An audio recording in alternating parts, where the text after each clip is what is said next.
Son las 8:12, continuamos en Radio Análisis y queremos saludar a esta hora de la mañana, de alguna manera para darle continuidad a estas conversaciones que nos parecen tan relevantes y que hemos venido subrayando durante los últimos días y semanas, a la senadora de Renovación Nacional por la región de Antofagasta e integrante también de la Comisión de la Mujer y Equidad de Género de la llamada Cámara Alta, Paulina Núñez. ¿Cómo está, senadora? Muy buenos días, gracias por recibir esta comunicación. Hola Patricio, muy buenos días, muchas gracias por el contacto, un saludo también a todas las personas que ya están conectadas en esta conversación y me imagino desde tempranito, como día lunes. Sí, pues desde tempranito, horarios de periodistas, senadora, desde bien temprano. Quería partir por el tema del sistema político, además como una moción de orden, porque como lo veníamos hablando recién con Marcela Ríos, le quería aprovechar de preguntar, que es un tema en el que usted además ha opinado activamente. ¿En qué habría que poner atención a esta discusión? Yo sé que tenemos como pie forzado la última propuesta de los senadores, pero esto se suma a una discusión que tiene más tiempo y más densidad, ¿no? Sí, bueno, viene desde hace bastante tiempo. Sí. No nos olvidemos con la modificación, el cambio, el término del sistema binominal, donde en una primera propuesta esto no tuvo apoyo, digámoslo de esa manera, ¿cierto? Y luego en una segunda instancia tuvo apoyo, pero no de los grandes partidos, también quiero recordarlo. Nosotros en el caso de Renovación Nacional, en esa oportunidad los senadores en ejercicio no le dieron el visto bueno a la mesa, no nos olvidemos que esto avanza con votos, se aprueba en el Congreso, no depende de las decisiones de partidos políticos. Allí evidentemente ojalá ¿cierto? Se socialice, se promueva y se llegue con una alternativa, pero insisto, se aprueba en el Congreso. Y en esa oportunidad no hubo voto y creo que es importante recordarlo porque al final el cambio del sistema político al que actualmente tenemos, con algunos matices, sobre todo en materia de mujer, de género, terminó aprobándose con 2 o 3 votos que fueron relevantes en el momento para lograr la mayoría, ¿cierto? Me recuerdo a la ex senadora Lili Pérez, al entonces senador Bianchi y al entonces senador Corva también, versus lo que se puede lograr hacer si es que efectivamente los partidos políticos más grandes, más tradicionales, en fin, se ponen de acuerdo y asumen que se requiere un cambio, y con esto voy al presente, Patricio, se requiere un cambio del sistema electoral, pero para que ese cambio se produzca tú tienes que definir cuál es tu objetivo. Y yo creo que un cambio en un sistema político obviamente tiene que lograr que quien gobierne tenga mayoría o al menos aspira a tenerla. Lo que no nos puede pasar, porque nos ha pasado de aquí y de allá, que termina ganando un determinado presidente o presidenta y después la ejecución de ese programa de gobierno, por el cual votaron los chilenos y chilenas, se te hace casi imposible o termina frenado por 1 o 2 que se levantaron con el pie izquierdo o por 3 o 4 que no les gusta directamente, versus, cierto, insisto, la gran representación de partidos que evidentemente terminan con parlamentarios porque la inmensa mayoría de los chilenos votó por ellos. Entonces, eso es lo primero. Creo que es importante ponernos como foco que ese debería ser el objetivo y no, y aquí me voy a la otra cara de la moneda, siempre tan cuestionada y con razón, para poder arreglarse unos u otros y terminar, ¿cierto?, con una mejora en un sistema que lo único que busca es mejorar a algunos. Yo creo que eso es letal. Y por eso yo creo que en esta reforma, Patricio, eso en estricto rigor, lo voy a decir de esa manera, no se da, porque si bien vas a potenciar las grandes representaciones, a modo también convengamos de ordenar el cuento, que sinceramente a veces, insisto, termina siendo más caro, entre comillas, ¿cierto?, más costoso el voto de uno solo por ahí dando vuelta, con todo lo que eso puede significar, ¿cierto?, lo de los caudillos, etcétera, que el poder hacer grandes acuerdos. Entonces, yo creo que lo que está hoy día, y ahí podemos entrar al detalle, pero lo que está hoy día va en esa línea. Hay 2 o 3 cuestiones que uno echa de menos, ni más ni menos que la disminución de parlamentarios, por ejemplo, porque en algunos lados, que duda cabe, que hay más representación y en su minuto, además de un traje a la medida, fue necesario para lograr los votos y aprobar el cuento, pero también, y aquí ya termino, Patricio, yo echo de menos normas en materia de mujer y de género, o sea, la ley de cuota de partida, me imagino que lo conversaron con Marcela, pero la ley de cuota es transitoria, es de cuota, es de un 40-60, y miren todavía cómo ha logrado un pequeño avance, pero se requiere que en una conversación tan profunda, tan de fondo, tan necesaria para fortalecer la democracia, en mi juicio, si no hay equidad o normas que al menos busquen lograr esa equidad de representación en el Parlamento, no tenemos plena democracia. Yo creo que al final del día la equidad es un elemento necesario para lograr la plena democracia en el país. Sí, ya vamos a ir al tema de la participación política de las mujeres, senadora, porque nos parece crucial y amerita tratarlo en sí mismo, ¿no? Pero me pareció muy interesante lo que usted señalaba respecto a que en su consideración el problema más importante era esta mayoría parlamentaria que no coincide con el gobierno de turno, ¿no? Yo estoy de acuerdo con usted, no, lo digo sin ninguna más pretensión que la de un ciudadano, que, bueno, circunstancialmente tiene un micrófono, pero porque creo que el hecho de que el gobierno del presidente Piñera no haya podido implementar su programa, digo el segundo gobierno, senadora, Sí. porque tenía una mayoría de oposición, tal como le ocurre a este gobierno, es lo que contribuye en mayor medida a que los ciudadanos y ciudadanas piensen que los gobiernos no cumplen su promesa, que el tamaño de los Tal partidos, cual. ¿no? Que el tamaño de los partidos, que parece un tema que es atendible en todo caso, se puede discutir, pero creo que ese es un gran Ahora, asunto. Ahora, senadora, ¿cómo? Patricio, Sí, sí. la No, pregunta, es y que en le el doy la tamaño del palabra para que... partido, Sí. ¿Cómo, sí, dime. cómo se resuelve eso? Porque en Sí, Chile culturalmente ya se le cerró la puerta a un régimen parlamentario que es el que resuelve esto automáticamente, ¿no? O sea, es la mayoría parlamentaria la que define el signo del gobierno de turno, ¿no? Ya que en Chile esa puerta está culturalmente cerrada, ¿cómo se podría, cómo se podría enfrentar ese diagnóstico que usted hace? bueno, nosotros tenemos evidentemente un régimen presidencial que también con distintas normas que hemos sacado adelante, de partida recién, por ejemplo, hubo nuevamente y por segunda vez, ¿cierto?, una elección de gobernadores donde a lo mejor, y lo conversábamos ayer con un colega tuyo, en Santiago, bueno, no se le toma el peso, digamos, Ujú. a la labor, a la atribución, a la facultad que tiene un gobernador regional, pero hay en regiones que sí. Y de hecho, volvemos ahora en esta discusión, en esta reforma del sistema político, por ejemplo, a plantearnos la idea de qué ocurre con el delegado, ¿no? Con esta como doble cabeza que en su minuto se planteó, con este personaje que tú dices, bueno, al final, ¿quién manda en la región? Pero yo creo que en el caso de, insisto, teniendo un sistema presidencial donde obviamente el Congreso es colegislador y a veces en una segunda etapa, porque el régimen presidencialista es tan fuerte que el principal legislador es el propio Ejecutivo. Muchas normas son de iniciativa exclusiva del gobierno, al Ejecutivo, del presidente o presidenta que esté de turno. Pero visto eso, yo creo que me quiero ir directamente al punto donde efectivamente uno puede hacer una reforma que fortalezca, a mi juicio, la democracia y por supuesto también la representación, lo que los ciudadanos realmente quieren y quieren ver reflejado en su Congreso Nacional. Entonces, ojo con esto de que se estaría dejando de lado a los más chicos a un determinado partido en formación incluso a un determinada parlamentario que hoy día ocupa un escaño. Porque al final del día, Patricio, pedirle un 5% mínimo a un partido político para que sobreviva, a mi juicio, es una cuestión básica para poder Ujú. ejercer esa labor de representación, levantar propuestas, sus ideas, y llegar a representar a alguien, lo digo con mayúsculas y subrayado, a alguien al Congreso. Estamos hablando del partido político, o sea, ni siquiera estamos hablando de un parlamentario que eventualmente, dado que hay un sistema proporcional, eso no se toca, terminó, ¿cierto?, con un 2 o un 3% siendo electo, porque lógicamente forma parte de una lista y sus compañeros de lista sumaron el 10, el 15 o el 20% necesario para que salieran 2 o 3, ¿me explico?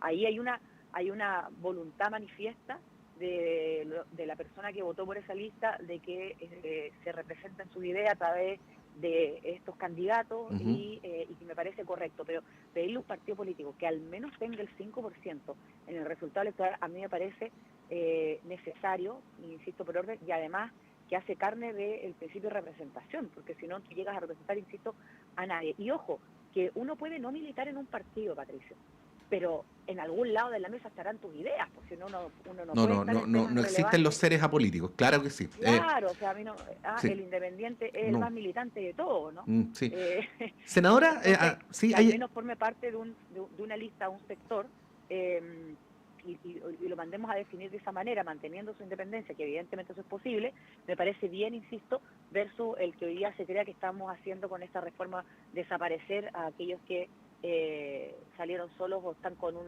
partido que al día de mañana se termina en un caudillismo, se sí. transforma en un caudillismo. Hay quienes han planteado correr la elección parlamentaria para la segunda vuelta, lo cual ya es una idea rara de suyo porque es partir del supuesto que va a haber segunda vuelta, ¿no? Pero como para que de alguna manera en ese periodo los candidatos digan yo apoyo a A o apoyo a B, de manera de inducir a una correlación más racional, vamos a llamarlo así, entre el voto de las personas, porque es bien raro esto que hacemos, que estamos haciendo en Chile, senadora, que es que votamos por un presidente para que cumpla un programa y en el mismo acto electoral votamos por un parlamento que tiene una orientación político-ideológica distinta, ¿no? Bueno, ahí, una propuesta como esta, por ejemplo. Sí, a ver, yo creo que eso requiere una mayor conversación. Ajá. A mí, la verdad es que creo que cuando lo voy a plantear al revés, hay No. muchos candidatos presidenciales hoy día, algunos autoproclamados, pero hay muchos Sí. candidatos presidenciales, que ellos dicen, eh, nos parece importante ir con alguien nuestro para que apoye a los candidatos al Parlamento que pretendemos llevar. Eh, Ese candidato al Parlamento, lógicamente que si va apalancado, por decirlo de alguna forma, ¿cierto?, con una persona que levanta un programa de gobierno, que levanta un proyecto país, que dice en definitiva por qué quiere gobernar o por qué quieren gobernar ese grupo de personas, por supuesto que va a terminar dándole un mayor empujón a los que pretenden llegar al Parlamento representando esas ideas. Pero también me pasa que al final del día, trasladar aquello es, a mi juicio, enredar o mezclar, ¿verdad?, lo que se termina definiendo en segunda vuelta, que hoy día está tan específico, tan detallado, tan concentrado en el objetivo de elegir un presidente o presidenta que termine gobernando. Yo creo que al final, cuando la elección de los parlamentarios está ligada a la presidencial y llega hasta la primera vuelta, obviamente que después se concentran las fuerzas en quién logró llegar a segunda vuelta, y esa persona además empieza a sumar fuerzas de otros sectores, dado que los candidatos presidenciales de algunos de los parlamentarios que ya están electos no resultaron, ¿cierto?, con mayoría como para enfrentar una segunda vuelta. Entonces, te da una oportunidad de que se vaya achicando la cancha, y los que terminen en segunda vuelta, que por supuesto son solamente 2, terminen convocando, insisto, al resto de parlamentarios, los que no fueron con ellos evidentemente en primera vuelta, pero terminen convocando al resto de parlamentarios y con eso su electorado, que estuvieron apoyando a otro candidato que quedó en el camino. No me hace ruido, al contrario, creo que no estoy para nada, porque creo que estas reformas, estos proyectos tienen que socializarse antes, cuestión que no ocurrió, tienen que ojalá pasar al menos eso pasa en Renovación Nacional, por la Comisión Política de los partidos, ojalá en un consejo ampliado, ¿verdad?, y luego, por supuesto, socializarlo con los parlamentarios, partir por los de Constitución. Yo formo parte de la Comisión de Constitución. El próximo año, de hecho, me toca presidirla, por lo tanto, me va a tocar liderar desde la Comisión el debate de este proyecto, de esta reforma. Pero me parece importante que, en el caso de la pregunta, de lo que tú me preguntas, tengamos una elección de segunda vuelta enfocada y concentrado en esas dos mayorías que aspiran a presidir el país. Estamos conversando a esta hora de la mañana con la senadora Paulina Núñez. Mientras conversamos, senadora, y tratando de hacer dos cosas al mismo tiempo, que a veces a los hombres nos resulta difícil, estaba tratando de contar aquí en la web del Senado la cantidad de mujeres senadoras que hay, pero bueno, serán unas 13, 12 por ahí, es una evidente minoría, ¿no? Bueno, en política hay algo respecto a lo cual yo no rasgo vestidura, sino que lo digo tal como es, que en espacios de poder nadie vota contra sí mismo, ¿no? ¿Cómo salir de ahí para garantizar una discusión sobre la paridad de género que sea debidamente recibida por el sistema político? Existe el prejuicio de que hay ciertos sectores más resistentes a otros, pero cuando uno va al fondo se da cuenta de que es bien transversal este intento por bloquear la participación política de las mujeres. Bueno, en términos concretos y con este escenario, que no es el ideal, sino el que tenemos, ¿no? ¿Cómo habría que avanzar?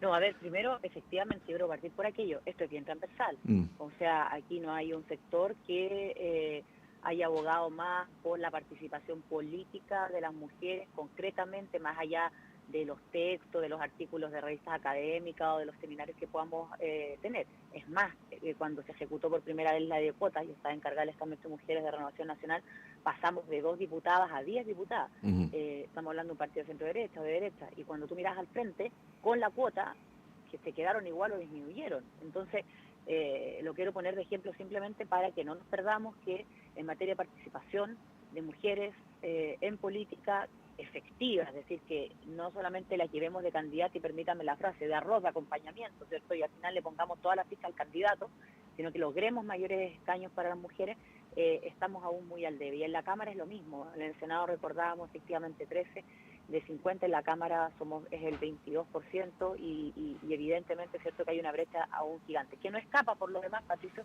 a lo que ocurre en la sociedad. O sea, si la brecha en materia de mujer se da en los directorios de empresas privadas, también en las públicas, De a poco hemos ido avanzando, por ejemplo, con el nombramiento de una contralora, con mujeres y magistradas en la Corte Suprema, porque yo parto de la base, y eso lo quiero decir por si alguien tiene alguna duda, que no estamos designando a nadie por el solo hecho de ser mujer y a dedo, estamos designando mujeres que son capaces, que tienen su trayectoria. En el caso de las candidatas, nadie está pidiendo, como ocurre en otros países, que nos consideren en una lista y que se vote por la lista completa y lleguemos directamente, o que alguien nos designe. No, estamos pidiendo que nos dejen competir. Y el que nos dejen competir, obviamente, en iguales condiciones. Y esas iguales condiciones muchas veces se ven reflejadas, por ejemplo, en el menor apoyo que se recibe, incluso económico, entendiendo que el financiamiento hoy día es público. Estamos hablando de la consideración cuando tú armas las listas y notas inmediatamente que el candidato es el hombre, y por lo tanto, bueno, inscribimos a cualquier militante y le empezamos a llamar un par de meses antes para que se anime y vaya candidata, en vez de formarla, capacitarla, animarla y un largo etcétera. Entonces, creo que es vital que, si estamos hablando de una reforma al sistema político, no dejemos las normas que son necesarias para poder tener un parlamento más equitativo en una ley aparte, en una discusión para mañana, en una cuestión que no va a formar parte de un gran acuerdo, porque evidentemente que el solo hecho ya considerarlo de esa forma le da el realce, ¿cierto?, o directamente la importancia para poder atender estos temas. Entonces, tres cuestiones muy concretas. La primera, tenemos que asumir que la ley de cuotas, que buscaba, bueno, o busca, porque está vigente, ¿verdad?, solamente en el Parlamento, que los partidos políticos presentaran un 40% de candidatos de algún género, lo voy a decir así, y 60% del otro. ¿Por qué lo quiero decir de esta manera? Porque allí no se distinguió si el 60 era mujeres o el 40 era para mujeres. Evidentemente que la costumbre, y por eso lo pongo sobre la mesa como antecedente también, ha hecho que el 40 sea mujeres y el 60 terminó siendo de hombres. Entonces, lo primero que hay que ver es, ¿queremos una ley de cuota de un 50 y 50? Yo creo que sí, es lo mínimo para competir, es decir, que la mitad de los candidatos que presenta un partido político sean mujeres y la mitad de los candidatos sean hombres. A mí no me vengan, insisto, y yo he sido vicepresidente del partido durante varios años, pero no me vengan con que es que no hay mujeres o hay pocas mujeres. Bueno, sí, está bien, yo creo que todavía falta mucho que podamos dar las condiciones para poder conciliar la vida personal, la familiar y la laboral, pero es labor de los partidos políticos, y para eso los estamentos de mujeres reciben recursos, insisto, capacitar, formar, preocuparse desde las juventudes de tener ciertas mujeres. Y creo también que en el caso de la cuota, que hay que actualizarlo, hay que abrirse, por ejemplo, qué pasa con otras elecciones, a propósito de que hace muy poco escogimos a concejales y concejalas, los consejeros regionales, los CORE, y por supuesto es muy complejo, puede ser, pero al menos en una norma para los partidos políticos, las elecciones unipersonales, ¿verdad?, de alcaldes, de gobernadores, Sí. la representación de mujeres en las gobernaciones fue mínima, y creo que esa es labor precisamente de los partidos políticos. Sí, estamos un poquito pasados, senadora, pero no quería desaprovechar la oportunidad, aprovechar que estoy conversando con usted y hacerle una última Sí. pregunta. En el marco en que se ha dado esta entrevista, que es bien interesante, porque creo que se presta para el análisis más que para la chimuchina, en términos como del dilema político, le quería preguntar por el momento del gobierno en lo que tiene que ver precisamente con estos temas, ¿no? El primer gobierno autodenominado como feminista en la historia, primer gobierno que integra el Ministerio de la Mujer al comité político, gobierno que señala haber impulsado una serie de medidas y políticas que favorecen a las mujeres, pero respecto al cual también se ha dicho que no está en condiciones de seguir autodefiniéndose como tal, a propósito de todo de todo lo que ocurrió con el caso de Manuel Monsalve, ¿no? Sí. Y adicionalmente el dilema del yo te creo, ¿no? Que durante los últimos días hemos tenido ahí distintos acercamientos a explicar de qué modo es complementario o no con la presunción de inocencia y el debido proceso, que es un derecho humano, ¿no? Bueno, ¿cómo describiría usted, siendo una senadora mujer de oposición y integrante de la Comisión de Mujer del Senado, el dilema político que tiene este gobierno respecto a su autodefinición de feminista? Sí, yo creo que frente al dilema no supieron cómo actuar derechamente, Patricio, y creo que el caso Monsalve fue letal para el gobierno, su discurso, su relato, su actuar hasta ese momento, y también fue un retroceso para Chile, ¿por qué no decirlo? Yo creo que cuando uno observa como ciudadana, con todo lo que ha costado, y sobre todo en materias de abusos sexuales, de violaciones, en fin, con modificaciones de leyes, incluso imprescriptible algunos de estos delitos en determinadas personas, y ves que las máximas autoridades de tu país lo que tienden a hacer es a esconder, a retrasar decisiones en esta materia, es doloroso, es complejo, y frente al dilema que tuvieron en su momento, sinceramente no supieron actuar.